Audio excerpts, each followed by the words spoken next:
On this episode of China Uncensored, high-speed rail or high-speed fail. Hi, welcome to China Uncensored. I'm your host, Chris Chappell.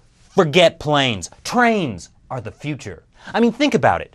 Would you rather sit in some whirly-bird death trap or ride in luxury to your destination, gliding along the countryside in only double the amount of time it would take you to fly there? Well, dreams come true. And China is the little engine that could. Just a few short years ago, China's high-speed rails seemed poised to take over the world.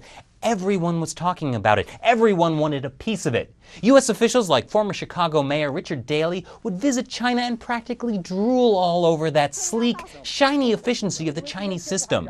Daley said he was envious of all the progress China has made and praised their willingness to do it.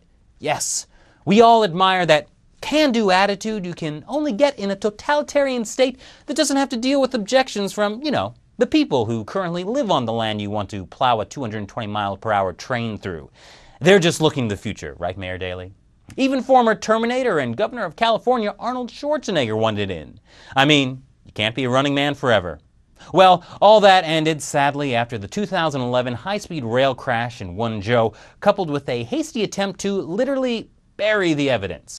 Apparently people were upset by that. That's why the party doesn't like to listen to them in the first place.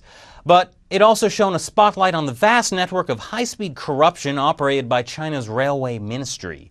They ran the railways and were responsible for regulating them, meaning it regulated itself. And we all know how well that works.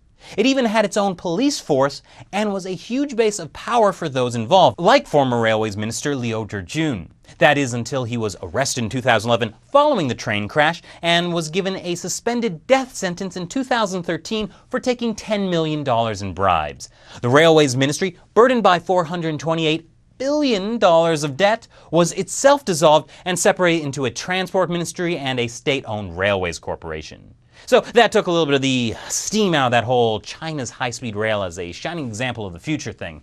But all that is behind us now. High-speed rail is back, baby. That's because China is considering building a high-speed rail line to the U.S. Mind blown. And I know it's true because I read it in the People's Daily. This rail line would start in northeast China, run through Siberia, cross a 125-mile underwater tunnel under the Bering Strait, then travel through Alaska and Canada before reaching the continental U.S. And it will only take 2 days to travel from Beijing to the U.S. instead of the 12 hours by plane. Now this is what I'm talking about. This is the kind of wacky ambition and complete disregard for the reality of the natural environment that brought us things like the Three Gorges Dam, the world's largest hydropower project that displaced 1.3 million people and is also causing landslides, drought, and earthquakes. Not to mention the South-North Water Transfer Project, where the government is planning to drill almost 2,000 miles of tunnels and canals through places like the Himalayas to move water from the Yangtze River and its tributaries in the south up to the north, based on a single statement made by expert hydrologist Chairman Mao. The good news is the high-speed rail line from China to the U.S. is only one of 4 high-speed rail projects currently in the works. China also wants to build a train that runs from London to China, Kunming to Singapore. I'm not sure what the route for this one is. I would imagine it goes through Laos, Thailand, and Burma, places that all have great relations with China, and Germany to Urumqi. I've always wanted to go from Germany to Urumqi. And what with that lunar rover up there, fingers crossed about that Beijing moon rail line.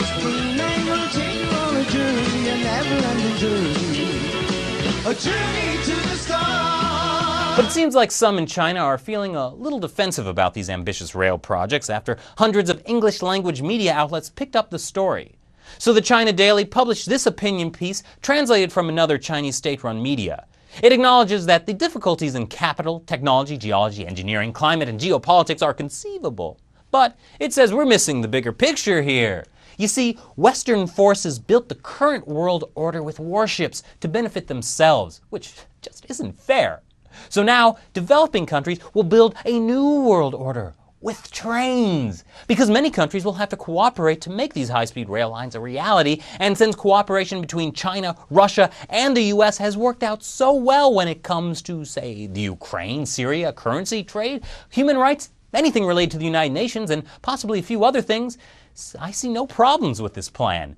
And cooperation will make things fair, or something. That's right, world peace through China's high-speed rail.